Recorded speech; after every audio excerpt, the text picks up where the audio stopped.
Hello, beautiful souls. All right, well, so this is a little unusual for me. It's been a few years probably since I did this kind of video in the morning when I'm doing my, kind of practice and my contemplation. I usually, this is normally the time that I'm writing, but it was really interesting this morning. It was like, nope, do something that you did many years ago. And not that this is going to be a usual thing, but just to give it a go today. And so here we are, messages. And that, like I said, this is typically what I do. I just usually don't hit the play button. I usually write this stuff down and then dive into, my own research and whatnot. That's what I do during the day when I have this time after writing and usually going into some sort of meditation. And yeah, so anyway, we'll see what happens with this. Yeah, hello. I never know what I'm going to end up doing. But I was going to pull a few cards and see what messages might be coming in. Because, let's see there. And this is just usually, this is where I write. This is what I do. I usually just hang out in here. And if you have been to my house, I'm chilling. This room has amazing energy. And so, yeah, here we are. All right, so let's see. A collective message for this, well, actually, timeless message. Whenever you see this, make this, hopefully this will be relevant to you in some way. Oh, hello.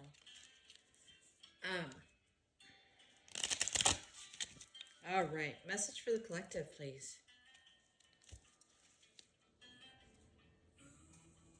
All right, Zen Garden.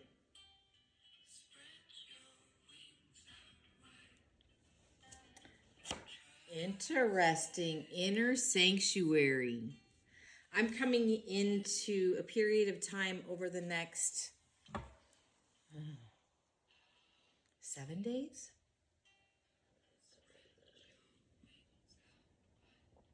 Of being extremely busy. After a long period of time of really isolating and, just doing my own inner work, doing my kids' stuff, all that kind of thing. But yeah, I'm like going to be off and running like for this next week. So anyway, and that was a 38. 38 for an 11, for a 2 for also a master number. Interesting. In case you love your numbers. All right, so life is full of ups and downs. A constant ebb and flow between war and peace. Everything has a positive and a negative charge. Harmony and disharmony, order and chaos, clarity and confusion, calm and conflict, all are partners. In our physical world, you cannot have one without the other. Yet, like all of us, you sometimes wish that things could change. Why can't we just live in peace? Well, the answer is that peace is possible, but you can only find it from within. The first step is to accept the world as it is. Just let things be. Trust that everything happens for a reason and that there is a higher purpose to all things. Now, become aware of your breath. Let it guide you to a place of peace and light. It is here within your inner sanctuary that you will find the peace that you seek. Peace is only possible when there is peace within our hearts. When you are able to find peace even in the midst of chaos, then you are a true master. And so the affirmation for this card is, I accept and love the world as it is. I trust that there is a higher order to everything. I find solace in the sanctuary of my heart. I move my awareness within. I am the peace I seek.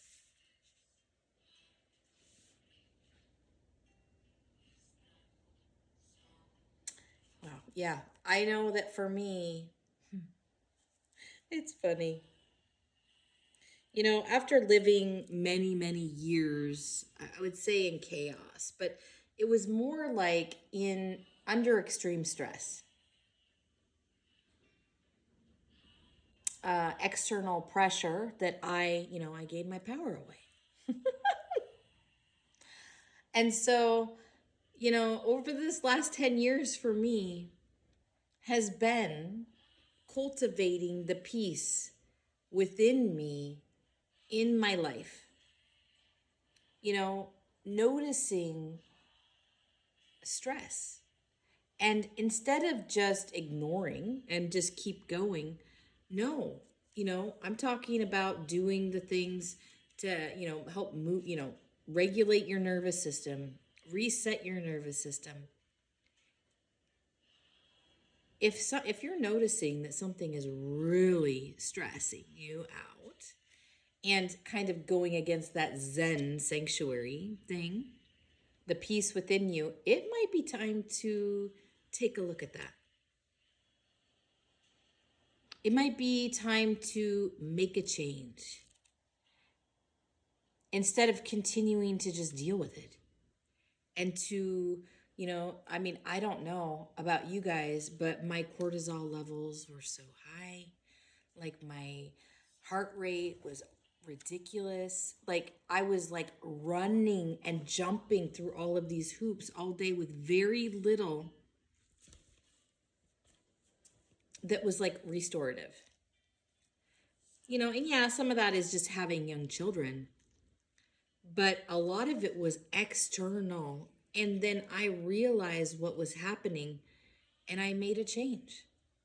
And I started to change. And sometimes, in that case, my marriage didn't make it through that. But I'll tell you what, peace is possible. And we do have to make changes many times to cultivate the peace within us. It's like where we finally turn down the noise of the things that we don't value anymore. And maybe we were told to value them when we were young. I don't know. But all of a sudden we're like, yeah, got rid of my cable, my satellite TV, all of these things where I was like, wait, is my money going to things that I actually value or not? And it was not. I'm like, why am I paying to be programmed? What? I do not support it. I have a TV, right, to stream things, but that's it. And I choose what I want to watch, when I want to watch it. It's not running. I don't even turn it on every week. Like, if there's something I want to watch, okay. And sometimes I just want to veg out. And so I will pull to pull. Like, for example, is I think that was the most recent. I watched 2 things last weekend. Pull to Pull. I watched a couple episodes of that, which I was like, whoa, that is cool. And then, oh man, what was the name of that show? Okay, I'm gonna have to go find it because I'm taking it with me. through my house.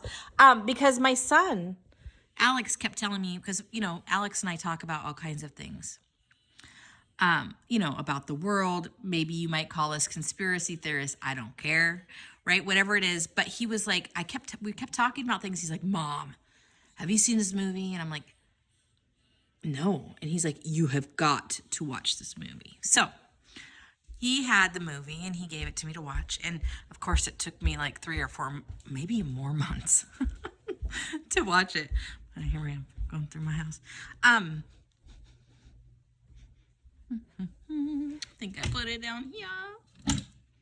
Yes. Okay. So it is, this was his thing here.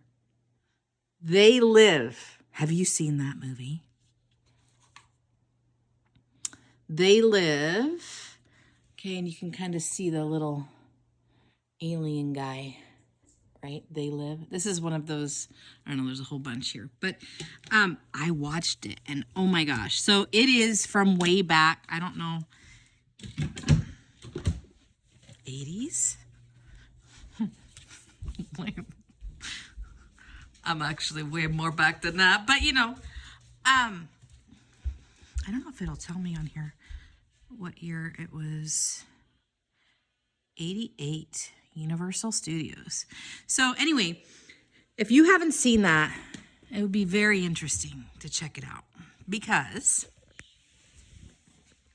it is about aliens among us and how pretty much the entire society has been put into a trance, put to sleep, hypnotized, however you want to say it, in order not to see what is happening, and all the subliminal messaging, all of the energetic frequency warfare is all laid out in that movie.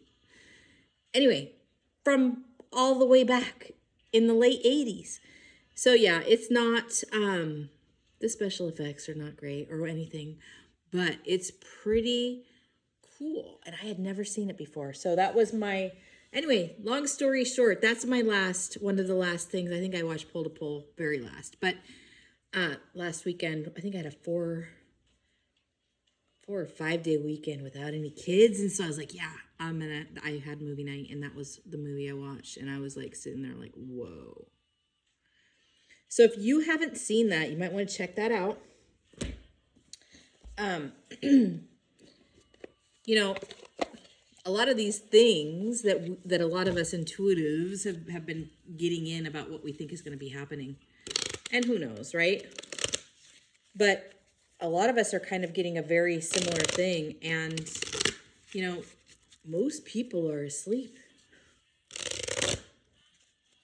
And I know a lot of people that are, you know, even if they're awakening, maybe to their more sovereign divine nature, they are still not awakening to the fact that the government is not your friend. Or, you know, this whole thing that the government is going to do what is in your best and highest good. No, I don't believe it. You know, we see all these things, especially, you know, I'm a researcher, right? Like even in my human design, I'm an investigator. That is my jam. Like, I love it. And so you begin to do research into the experimentation on people without their consent. And oh my gosh, I don't know why people believe that they need to give consent for this stuff, because they are not asking anymore. Or it's buried in the paperwork that they give you with some of these shots, and it's just implied consent. No thanks. All right, collective card, please. What a random video. Anyway, this is my life, man. Woo, squirrel. Oh, hello. Let go. Let go. This is one of those decks that I use when I have a specific question. And boom. It's funny. Last night I did this whole meditation type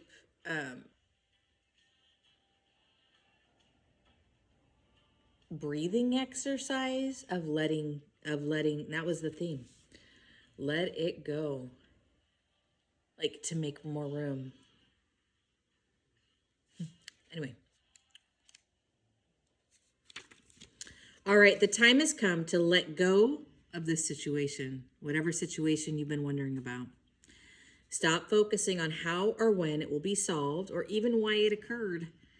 Relationships that are unhealthy or unfulfilling should be released in order to allow something better to come along. Don't worry. Source and your angels have everything under control. A key aspect to manifesting your desires is to ask for what you want and then to release it to heaven. If you've drawn this card, you may be holding on too tightly to the way your dreams will unfold. Make a wish and then leave the rest to your angels. Yeah, the idea of being attached to a certain outcome is interesting. On my path toward, even just being clear about what I want, which is something that was fairly new to me over the last 10 years. I focus more on a feeling, than have it all fully dialed in. I mean, some people are like, oh yeah, manifestation, you need to get really specific about things. And I don't know about that. I think sometimes we get so specific in our ego brain that when something that looks a little different comes in, we miss it entirely. And we're not able to even see it showing up. We dismiss it as not the right thing, even if it is absolutely perfect, but not exactly how we wanted it to appear. It's this thing of like noticing opportunities, being open to noticing opportunities. The other thing I've been really kind of for myself working through it, and is this thing of that there's not so there hello. Okay, it's this thing of being authentic, to just be myself, and that while there is doing that is going to be required, that it is less about the doing than it is about the being, if you understand what I'm saying. So what that means is, like, in the old way, or my old way, I used to do things. Do. I used to, like have a list, a to-do list, things I was, knocking off of my list. Oof, I feel productive. I feel, a valuable member of my family, of my community, of whatever. Now it's not so much. It is about being aligned and being authentic in whatever way that, in every situation is going to be different. But for example, there is still doing involved with that. For me, lately, it's been like getting out of the house and getting out of my comfort zone and, talking to absolute strangers until they're not strangers anymore. So for me right now, I'm being called to get out of my comfort zone, and that requires action. But it is not about the action necessarily. It is more about the being.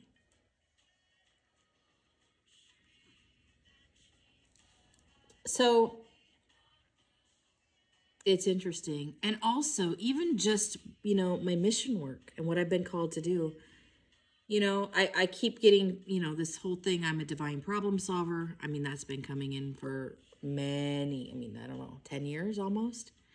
And I've been learning much more about how that works for me. And it's kind of shifting now. It's more like, yeah, you can still do that. You're still, really, I'm good about the practical, like practical shifts that people can make to be more aligned. Anyway, but right now it's more of like, no, just share. Just share from your heart, Sally. Just share whatever is coming in, pull a card and just start talking. Here's the thing that I keep being reminded, not only, in my day-to-day contemplation, meditation, but also with my friends and people that I interact with, is that not everybody thinks like I do. And that is one of my gifts. And so by sharing a little bit about this, about how I think, how I perceive things, my consciousness, my vibration, is going to be beneficial to some people, maybe you, hopefully, I don't know, to share that as a possibility, as an option, as a different way of seeing things, maybe. As a way to open and be more flexible in the way that we are perceiving, because that is how our reality is created, through our perception. And the more open and expansive we can be with that, the faster we grow. And I'm telling you, I know a lot of people don't believe this, but victim consciousness is on the way out. If you see a lot of victims out in the world right now, that is not the same thing that I'm talking about. I'm talking about self-empowerment. This idea, instead of the poor me, everything bad always happens to me. It's like, no, okay, I know what I want. And now I need to put a plan in place and, go after it. Go after it. And sometimes that means making hard decisions and changing our lives in ways that is not easy. I know for me, getting divorced felt so scary.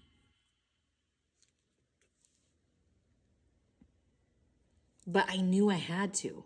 It was this weird, and this is what I mean, when you know that you are divinely guided in your life. For me, it has helped me make some very hard decisions. Because I knew, it's like, not only do I know, this doesn't feel good, look at, it's not great for my health, it's not great for my then husband's health, if we're not open, to sharing, to learning, to growing together. It's just, I had the faith that not only was I leaving a relationship where I didn't feel like I could be myself. I mean, I was gonna be myself, but it was gonna be very unpleasant because he did not want me to change. And so that's what this current shift is about. Maybe letting go of those people that don't want you to change, that are attached to you playing a certain role, being a certain way. Here's the thing, growth is important. Growth is constant, okay? Well, mostly. For me, it is. This is the thing. I know I was talking to another friend and he was like, yeah, no, Sally, not everybody thinks like you. And I'm like, well, okay. But for me, I value expansion and growth. And in a situation, even if it's really hard, I will choose the more expansive path. And heaven help me. I'm like, oh my God. But Like, I don't want, I mean, I see patterns. I see, I have discernment now. I'm not going to repeat a pattern. I'm going to take the road less traveled, maybe. Anyway, so you might be noticing, especially as this shift happens, that not all relationships are going to go with you. And it's not for a lack of love, because I still love my ex-husband. It was not going to work anymore to live with him. My self-respect wasn't going to allow it anymore. And it was either a matter of, growing together or what? Growing apart? And honestly, as I look at relationships, that is what, is the thing to commit to. It's not to commit to one person. I'm committing, through anything, through whatever. Okay, but how about if you commit to growing together, no matter what that looks like? If you want to. And if you don't, I kind of feel like there's this weird thing happening about that too. Because we see that not all people, are not everybody values integrity. And some people like to entertain lower energies and lower entertainment. I'm not really sure. But, it's this thing of like, we can only control ourselves, really. I would love to have somebody in my life that I can grow alongside and, commit to growing. I can commit to growing because that's easy for me. And as long as that works side by side with somebody, that's great. But when it doesn't anymore, it's okay that things don't last forever. It's a joke. Anyway, okay, so for some reason I was asked to grab this book. And I'm gonna do this thing that I do sometimes when I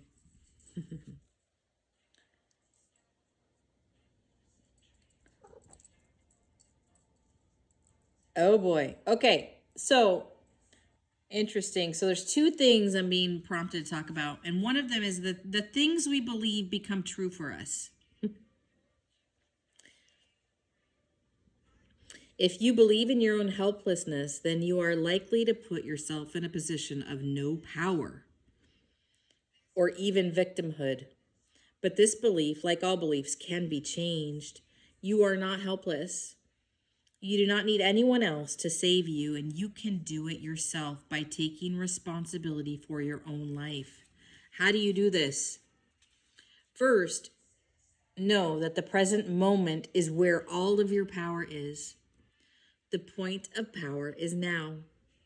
Right now, you can begin changing your old, useless beliefs, no matter where you have been, what you have done, or what you think is holding you back. Past and future do not exist.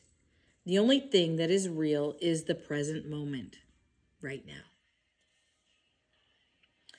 Don't live anywhere but in the present. Wrong ways of thinking. When I win the lottery, when I get married, when I'm making more money, when I was younger, back when I had a good job, when so-and-so and I were still together, all of these thoughts keep you frozen. None of them have any real power for you or over you, but you give them power by thinking and believing in them. However, in this moment, you can start anew no matter what has been true for you up until right now. Second, take comfort in the fact that everything changes. Nothing remains the same. Instead of being afraid of change, see it as a way out of any unsatisfying situation that you might be in right now. You can use a law of change to your advantage by simply taking an action to set the forces of change in motion. Third, remember that focusing on hopelessness or negativity can only make things worse. It's practical physics. You are what you think you are. Whatever you focus on grows. If you want to create better circumstances or a healing and want them as quickly as possible, it is vital that you concentrate on the condition you want to come true and not the present condition, the sadness, the anger, the pain. This is the only way to move from the negative to the positive. You will then have the healing, the happiness, the improvement in your well-being. Know that you are where you are focused. What you think about most is what you will get and where you will be. This is a law of nature, so put your attention on what you want and not on what you don't want. I think that's the only one I'm going to read right now. This other one, which is an interesting concept, and I'm probably going to do a different one, is taking control versus letting go. And that might be for you too. The idea, because I know for me, letting go keeps coming in. In fact, right? That was one of our cards. In fact, I have to read it. My team's like, no, you need to read this. Okay, I will. All right, taking control versus letting go. If there is one thing that causes more people pain and confusion than practically anything else, it is knowing when to take control of a situation and when to let go. Being able to tell the difference between a circumstance you can and should take charge of and one you would be better off leaving alone is a true test of maturity. Spiritually speaking, this is where we separate the men from the boys. Fear tends to bring about one of two reactions. Either it makes us try to dominate a situation to force a resolution, or it makes us want to ditch everything and run. But the real problem is in our understanding of the terms take control and let go. Taking control is not the same as taking over, running the show, scheming, manipulating, getting your own way, or ordering others around. Letting go is not the same as giving up, giving in, being weak, cold, or uncaring, going along with something you disagree with or think is wrong or foolish, or accepting behavior that you just don't approve of. Let go of these misconceptions and consider what these terms really mean. Taking control simply means taking responsibility. To take control of your own life means you accept responsibility for keeping yourself reasonably happy and healthy. It means you recognize that no one else can be good to you until you are good to yourself. You must be willing to do this. It is a kind of contract with yourself to be your own protector, parent, and staunchest supporter. The feeling of being out of control in your life can generate enough negativity to cause serious health problems. But this feeling is based on a false belief that you are powerless to change your own circumstances. Letting go simply means accepting what is as it is. To let go means that you recognize a person or situation as separate from yourself and not subject to your wishes or demands. It also means you accept the person or situation as is right now, whether that makes you happy or not. Acceptance of people and circumstances as they are is a basic condition of well-being. Letting go does not mean that you approve or disagree with what is, only that you understand that it is and that it is not you. Often we get so wrapped up in agreeing or disagreeing that we can hardly bear to acknowledge that a situation is what it is. We feel we must change it or fix it, and if we can't, we feel like failures or thinks it reflects badly on us, especially if the situation is one that we do not approve of. These are false thoughts. Remember, you can only take responsibility for your own actions, not anybody else's. The fact is, most things in life, especially other people, are simply not under our control. We have all we can handle just taking charge of our own lives. We can set a good example. We can be supportive. We can try to help, but only if asked. However, as human beings, we do not have the power to change another person or to make him or her be the way that we want them to be. Face it, we have enough trouble trying to change ourselves. Wow. This is the last thing, but there's this thing that's called the letting go exercise from this book, and I'm going to read it right now. This is kind of like the let them thing, I think. Let other people behave any way they wish. Make no attempt to change or influence their behavior. Do not resent it or complain about it, and most important, do not make any effort to change or stop what they are doing. As you allow people to do as they please, which of course they will anyway, you may notice an interesting fact.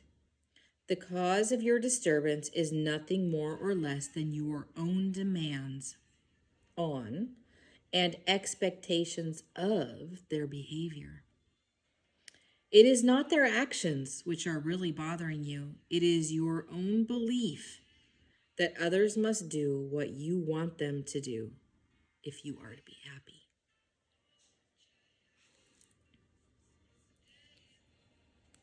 Yeah. Wow. I know that for me, the other night in meditation, I had this really amazing experience, and it was about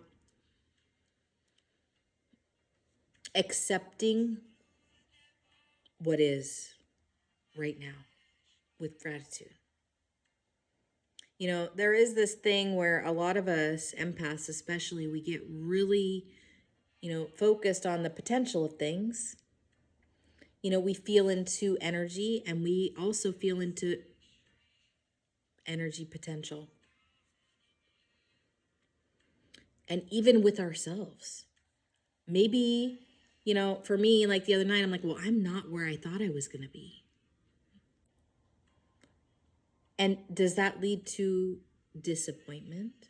Does that lead to this idea of failure? It could. It could. But when we focus on the right now and focus on accepting ourselves fully, for me, it's a practice of myself, for myself. Because once what I've known and come to realize is when I can do something, practice, whether it be gratitude, acceptance for what is, I sometimes I call that radical acceptance. And, it does provide data. So for myself, it's like, okay, it could be my physical appearance, accepting how I look right now instead of wishing it was different. Do you know what I mean? My personality, same thing. Instead of wishing it was different. My gifts, my spiritual, psychic gifts right now, accepting them as they are instead of wishing they were more or less or different. And so it's really getting into this idea of presence. And that's what I've been focusing on. And as I'm doing that, I'm noticing that I am more able to accept others and like in that whole thing of the letting go, let others do as they want. This has always kind of been my idea anyway, all along. I'm not going to try to demand that in a romantic relationship, that somebody's with me all the time, demand this, demand that. No, I want to see, what do they want to do? What do they value? And if it's not me, that's okay, but I'm leaving. You know what I mean? I'm like, I'm not going to try to push. I'm not going to try to change them. I'm not going to try to mold them into something that I want them to be. No, that is futile and an exercise in crazy making. But a lot of people do it. I don't know how many people I have that have contacted me asking about love spells. And I'm like, are you kidding me? This has always been my stance. But are you kidding me? Why would you want to do anything to make anyone fall in love with you?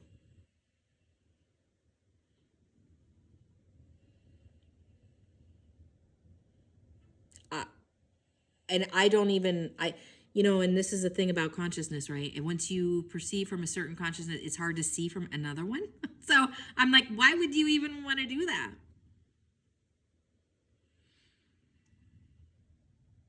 Why do you want to make somebody love you? What? That is so opposite of what love is, isn't it? And I've seen those things horribly backfire. They're about control. And so guess what happens? If you're cultivating more control in a relationship, that does not go well, usually. Especially if it's return to sender, or that kind of goes against the laws of the universe. At least in my mind. I try not to control, manipulate, dominate. I offer questioning. I could offer suggestions. I'm not making anybody do anything. Even as a mom, it's been a little interesting because I have a hard time forcing things. Forcing.